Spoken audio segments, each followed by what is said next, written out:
Bismillahirrahmanirrahim. Assalamualaikum warahmatullahi wabarakatuh. Alhamdulillahi rabbil alamin. Wa bihi nasta'inu ala umuri dunya waddin. Wassalatu wassalamu ala ashrafil anbiya'i wal mursalin Sayyidina Muhammadin wa ala alihi wa sahbihi rasulillahi ajma'in. Rabbi syrah li sadri wa yassir li amri wahlul 'uqdatam min lisani yafqahu qawli. Amma ba'du. Hadirin wal hadirat, Bapak Ibu jamaah fardhu zuhur yang dimuliakan Allah Subhanahu wa taala, Bapak Imam yang sama-sama kita muliakan. Pada kesempatan siang yang berbahagia ini, sebelum kita menunaikan fardhu zuhur berjamaah, seperti biasanya kita akan isi dengan kajian yang kebetulan pada kesempatan kali ini akan membahas topik mengenai fikih muamalah maliyah atau fikih keuangan Islam.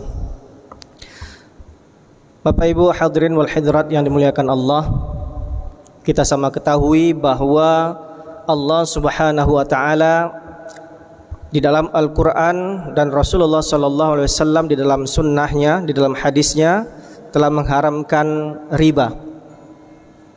Allah katakan di dalam Al-Quran, wa ahallallahu al-bay'a wa harrama riba. Allah telah halalkan jual beli dan Allah haramkan riba.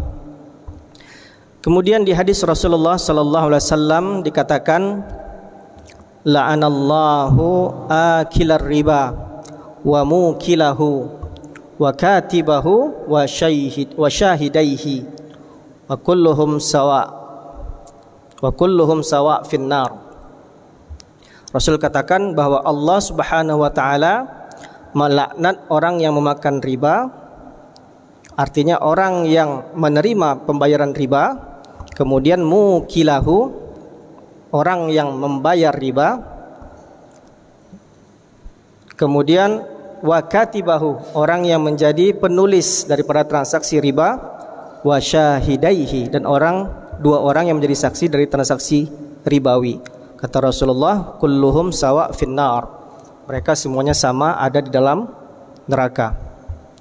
Sadaqallah wa sadaqa rasuluh, maha benar Allah dan maha benar Rasulnya. Bapak Ibu hadirin wal hadirat yang dimuliakan Allah, berdasarkan hadis Rasulullah dan ayat suci Al-Quran yang mengharamkan tentang riba tadi, maka sesungguhnya kita amat mewanti-wanti kehidupan ekonomi kita ini, transaksi keuangan yang kita jalani sehari-hari hendaknya terlepas dari unsur-unsur ribawi. Banyak kita dapatkan dalam kehidupan kita sehari-hari, tanpa kita sadari kita sudah melakukan transaksi ribawi, sama ada secara sadar ataupun tidak sadar, sama ada secara sukarela maupun secara terpaksa. Bapak Ibu hadirin wal hadirat yang dimuliakan Allah, kita banyak jumpai di pasar-pasar tradisional orang yang butuh pinjaman kemudian dilunasi pada hari yang sama dengan kelebihan. Katakanlah seorang pedagang sayur di pasar membutuhkan modal untuk diputar hari itu dia berjualan, dia pinjam 100.000, kemudian dia belikan barang-barang dagangan untuk dijual kembali, katakanlah sayur untuk dijual kembali, kemudian pada sore harinya ia mengembalikan kepada si pemberi pinjaman 100.000 ditambahi kelebihan misalnya 20.000, dia harus mengembalikan 120.000. Transaksinya adalah transaksi pinjam meminjam uang, kemudian disertai dengan kelebihan pada saat pembayaran, dan itu disepakati di awal. Maka kelebihan dari pinjaman 20.000 itu kita sebut dengan riba, dan itu dilarang oleh Allah Subhanahu wa taala. Di dalam Islam ada beberapa akad yang digunakan dalam transaksi keuangan. Ada yang kita sebut transaksi dengan motif tidak untuk mencari keuntungan, disebut dengan akad tabarru'. Ya, akad tabarru' di dalam Islam itu ditujukan untuk motif dalam rangka untuk semata-mata mendapatkan keridhaan dan pahala di sisi Allah. Apa contohnya akad tabarru'? Akad tabarru' contohnya adalah akad qard yang tadi saya contohkan. Seseorang meminjam duit karena suatu kebutuhan, kemudian dari nilai pinjaman ini si pemberi pinjaman tidak boleh mengambil keuntungan sepeser pun. Minjam 100 balik 100. Konsepnya adalah akad tabarru', akad dalam rangka untuk mendapatkan keridhaan dan pahala di sisi Allah. Tidak boleh ada komersialisasi dari akad tersebut. Minjam 100 balik 100, itu namanya akad qard, akad pinjam meminjam uang. Contoh lain akad wakaf. Kita punya lahan, kemudian kita sedekahkan atau kita wakafkan untuk kepentingan pendirian madrasah atau masjid misalnya. Maka si wakif, si pemberi wakaf itu tidak berhak untuk mendapatkan kompensasi material dari harta wakaf yang ia wakafkan. Contoh lain adalah sedekah, hadiah, infak. Itu adalah contoh-contoh akad tabarru', tidak ada komersialisasi di dalamnya. Nah, lantas bagaimana Islam melihat atau memberikan solusi bagi pengembangan harta? Jika seseorang ingin hartanya itu berkembang, tumbuh dan memiliki harta kekayaan, maka Islam memberikan solusi sesungguhnya. Apa yang disebut dengan akad-akad atau kontrak-kontrak yang bersifat komersil, atau disebut dengan akad tijarah. Akad tijarah atau akad perdagangan. Nah, dengan akad-akad perdagangan inilah Islam membolehkan atau mengizinkan kita untuk mengembangkan harta kita. Contoh akad tijarah, akad perdagangan yang kita tahu adalah akad jual beli. Di dalam Al-Quran Allah katakan, A'udzubillahi minasyaitonirrajim, la ta'kulu amwalakum bainakum bil batil illa an takuna tijaratan an taradim minkum. Wahai orang-orang yang beriman, janganlah kalian saling memakan harta sesama kalian dengan cara yang batil. Dengan cara yang batil itu salah satunya adalah dengan cara riba, dengan cara zalim, dengan cara batil. Itu dilarang oleh Allah. Illa antakuna tijaratan, melainkan sebagai ganti dari transaksi ribawi tadi adalah akad-akad tijarah, akad-akad perdagangan yang dilakukan di antara kamu dengan cara suka sama suka. Tijaratan antara minkum. Maka akad tijarah ini adalah solusi Bapak Ibu. Nah, di dalam akad jual beli atau akad perdagangan ini kita akan temukan di sana ada kontrak-kontrak jual beli. Di antaranya adalah akad murabahah. Akad murabahah. Akad murabahah itu adalah akad jual beli disertai dengan keuntungan. Harga beli Rp1.000, dijual Rp1.500, maka ada keuntungan sebesar Rp500. Maka ini kita sebut dengan akad murabahah. Ada kata-kata ribhun di situ. Ribhun itu artinya untung. Di dalam Islam juga kita kenal ada akad tauliyah. Akad tauliyah itu adalah akad jual beli di mana harga jualnya sama dengan harga belinya. Jadi impas. Beli 1.000, jual 1.000. Bolehkah? Boleh. Dan kita juga banyak saksikan ini di dalam kehidupan kita sehari-hari di pasar. Karena takut barang ini tidak terjual habis, busuk, tidak bermanfaat, maka daripada rugi kita jual sebesar harga kita beli. Ini namanya jual beli secara tauliyah. Ada lagi jual beli yang dimana harga jualnya itu lebih rendah daripada harga belinya. Nah, ini juga tidak jarang juga kita temui di pasar. Ada beberapa pedagang yang daripada dia menanggung kerugian yang lebih besar, kehilangan modalnya, maka dia jual barang ini dengan harga yang lebih rendah daripada harga dia beli. Maka ini disebut harga jual beli secara muwadha'ah. Harga lebih rendah daripada harga beli. Nah, ini merupakan salah satu cara yang umumnya kita kenal di dalam transaksi kehidupan kita sehari-hari adalah akad murabahah. Dan inilah cara Islam bagaimana kita mengembangkan harta kita secara jual beli. Maka konsep murabahah inilah yang banyak kita temukan nanti di dalam praktek-praktek keuangan di lembaga-lembaga keuangan syariah, katakanlah bank syariah. Kita akan temukan konsep murabahah ini di bank syariah. Di bank syariah itu tidak ada peminjaman uang dengan kelebihan. Bank syariah tidak memberikan pinjaman uang sesungguhnya. Kalau kita datang ke bank syariah akan tanya, Bapak datang ke bank syariah ini keperluannya untuk apa? Kalau Bapak datang keperluannya untuk meminjam uang, maka bank syariah tidak memberikan pinjaman uang. Yang dilakukan bank syariah sesungguhnya adalah transaksi jual beli. Jadi harus clear dulu, kita datang ke bank syariah itu dalam rangka untuk kebutuhan apa. Misalnya kalau untuk usaha kita butuh untuk pembelian truk dalam rangka untuk misalnya ngangkat sawit dari kebun sawit ke pabrik kelapa sawit. Kita butuh truk. Maka sesungguhnya Bapak datang ke bank syariah itu untuk membeli truk dengan cara mencicil. Konsepnya, ilustrasinya, bank syariah membelikan mobil dari dealer seharga pokok harga barang, katakanlah 200 juta misalnya, maka bank syariah menjual kembali kepada nasabah 200 juta ditambah keuntungan bank. Katakanlah keuntungan bank selama 2 tahun setelah dihitung-hitung 40 juta. Maka harga jual truk ini kepada nasabah seharga 240 juta yang akan dicicil selama 24 kali, selama 24 bulan. Maka inilah sesungguhnya transaksi jual beli Bapak Ibu. Jadi bank syariah tidak memberikan duit 200 juta kepada nasabah, kemudian nasabah mengembalikan 240 juta. Tetapi bank membelikan truk seharga 200 juta untuk kemudian dijual kembali kepada nasabah seharga 240 juta. Dan nasabah mencicil 240 juta selama 2 tahun.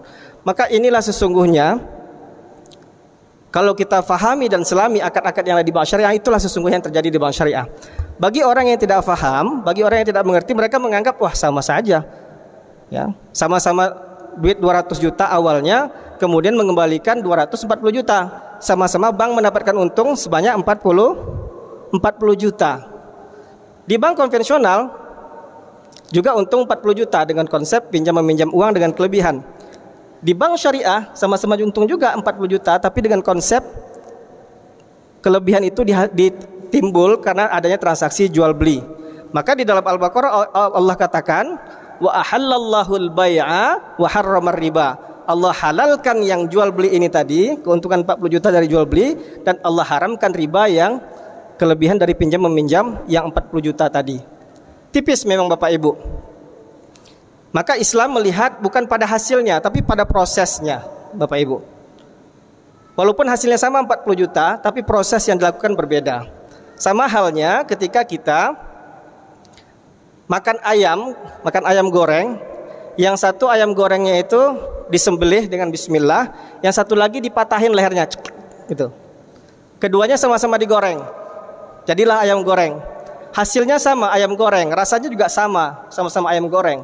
Tetapi yang satu disyariatkan dengan cara yang benar, dengan cara disembelih bismillah, yang satu tidak disyariatkan dengan cara yang tidak disyariatkan dengan cara yang tidak disyariatkan Allah.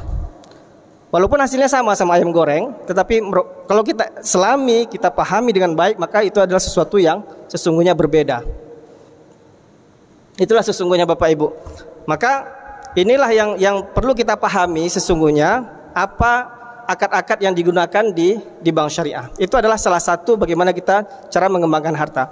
Maka kalau kita ingin meminjamkan uang kepada teman kita jangan gunakan akad qard.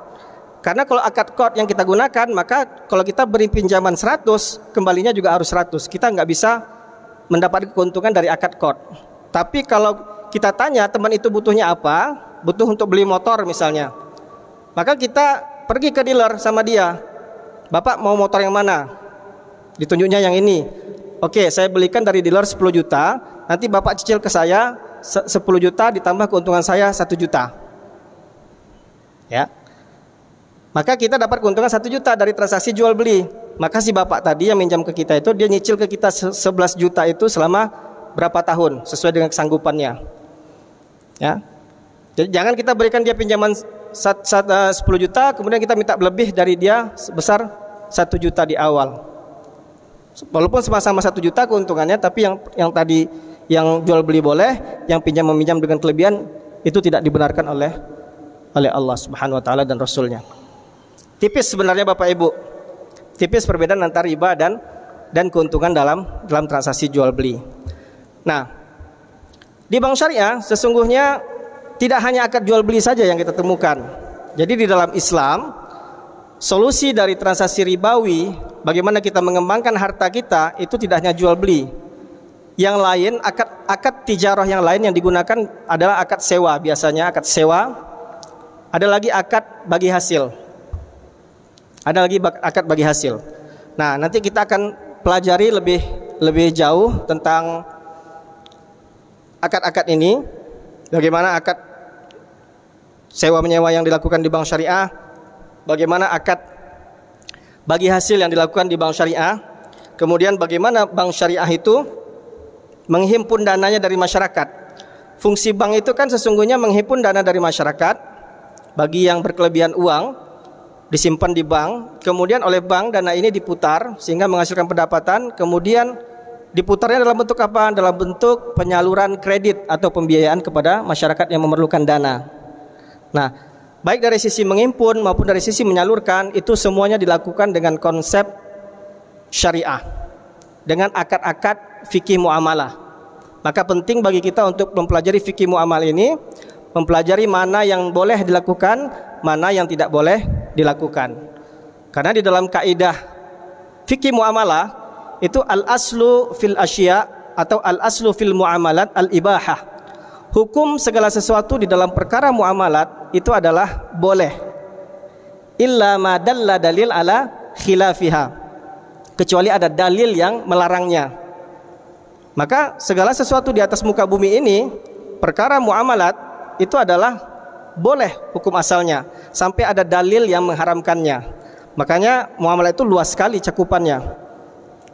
Kita mau ngapain saja dalam muamalat ini boleh, kecuali ada hal-hal yang dilarang. Antara lain adalah riba tadi. Riba, ya, riba. Ya ayyuhalladzina amanu taqullaha wa dharu ma baqiya minar riba in kuntum mu'minin. Wahai orang-orang yang beriman, bertakwalah kepada Allah dan tinggalkanlah sisa-sisa riba, kata Allah. Jadi bagi kita yang masih bertransaksi dengan lembaga keuangan ribawi, maka tinggalkanlah, kata Allah. Itu sudah turun sejak 1400 tahun yang lalu.